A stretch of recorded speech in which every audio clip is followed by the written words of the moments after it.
आप सबों को जय मसीह की। आज का विषय जो प्रेम करता है वो परमेश्वर में बना रहता है। पहला यूहन्ना 4 अध्याय 8 से 53। दोस्तों, बहुत सारे लोग ये सोचते हैं, बहुत सारे सेवक, बहुत सारे मसीह की वो बहुत अच्छे हैं क्योंकि वो बहुत ज़्यादा प्रार्थना करते हैं। वो बहुत अच्छे हैं क्योंकि बहुत सारा उपवास करते हैं। वो बहुत अच्छे हैं क्योंकि वो बाइबल बहुत पढ़ते हैं। वो ऐसा समझते हैं कि वो परमेश्वर में 24 घंटा बने रहते हैं। वो आत्मा में भरे रहते हैं और वो ऐसा सोचकर वो अपने आप में संतुष्ट रहते हैं। लेकिन दोस्तों, बाइबल अलग तरीके से हमको सिखाती है और बाइबल हमको बताती है कि परमेश्वर में बने रहने का क्या अर्थ है। दोस्तों, जो प्रेम करता है वो परमेश्वर में बना रहता है। आप जितना भी बाइबल पढ़ते हैं, आप जितना भी उपवास करते हैं, आप जितनी भी जो है आप सेवा करते हैं, यदि आप प्रेम नहीं करते हैं तो परमेश्वर में आप नहीं बने रहते हैं और ना ही परमेश्वर आप में बना रहता है। दोस्तों, बाइबल कहती है परमेश्वर प्रेम। जी, परमेश्वर प्रेम है। जो प्रेम नहीं करता वो परमेश्वर को नहीं जानता, क्योंकि परमेश्वर प्रेम है। जो प्रेम परमेश्वर हमसे करता है वो इससे प्रकट हुआ कि परमेश्वर ने अपने इकलौते पुत्र को जगत में भेजाया कि उसके द्वारा जीवन पाए।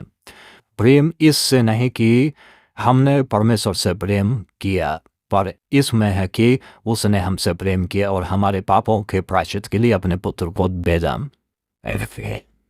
हे प्रियो, परमेश्वर ने हमसे ऐसा प्रेम किया तो हमको भी आपस में प्रेम करना चाहिए।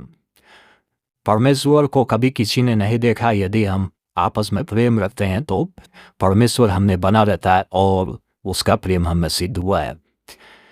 इसी से हम जानते हैं कि हम उसमें बने रहते हैं और वो हम में, क्योंकि उसने अपनी आत्मा में से हमें दिया है।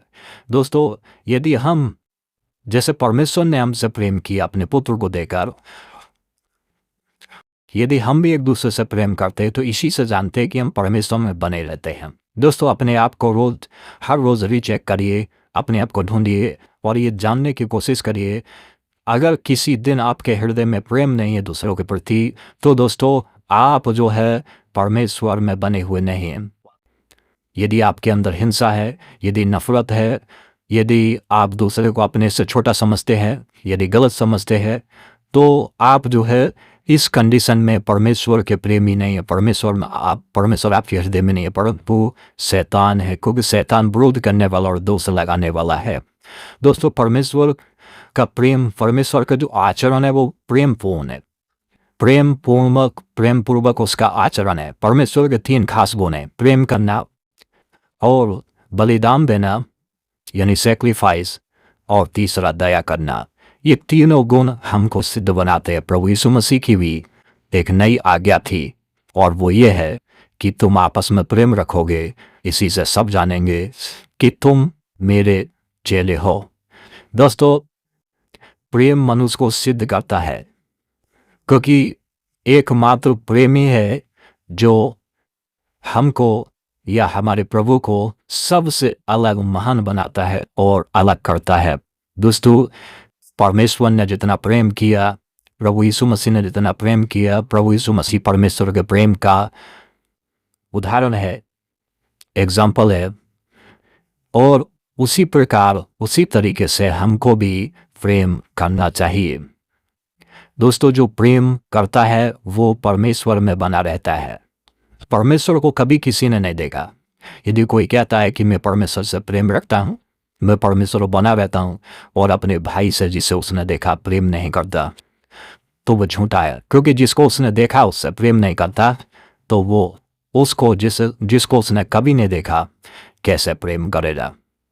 तो दोस्तों, ये आज्ञा हमें परमेश्वर के वचन से मिली कि जो कोई कहता है कि मैं परमेश्वर में बना रहता हूँ और मैं परमेश्वर से प्रेम करता हूँ, तो उसको चाहिए कि वो अपने भाई से प्रेम करे।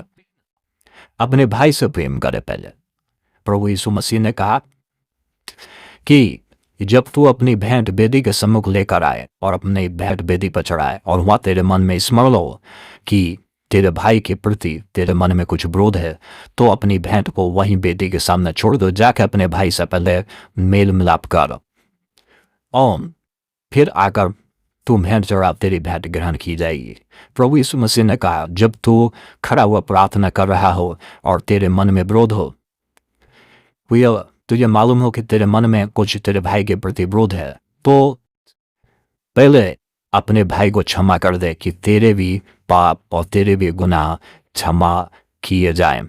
दोस्तों, परमेश्वर का प्रेम महान है और परमेश्वर का प्रेम ही आपको महान बनाता है। परमेश्वर का प्रेम ही परमेश्वर की ताकत है। जी, आज जब प्रभु यीशु मसीह ने क्रूस के ऊपर से अपने विरोधियों को, अपने अपराधियों को क्षमा कर दिया, तो जब उसने क्षमा कर दिया अपने अपराधियों को, अपने बैरियों को, इससे सारी दुनिया जान गई कि उससे बड़ा दयालु, उससे बड़ा प्रेमी, उससे बड़ा क्षमा करने वाला और कोई नहीं है। दोस्तों, जैसे माँ और पिता अपने बच्चों से प्रेम करते, वैसे परमेश्वर हमसे प्रेम करता है।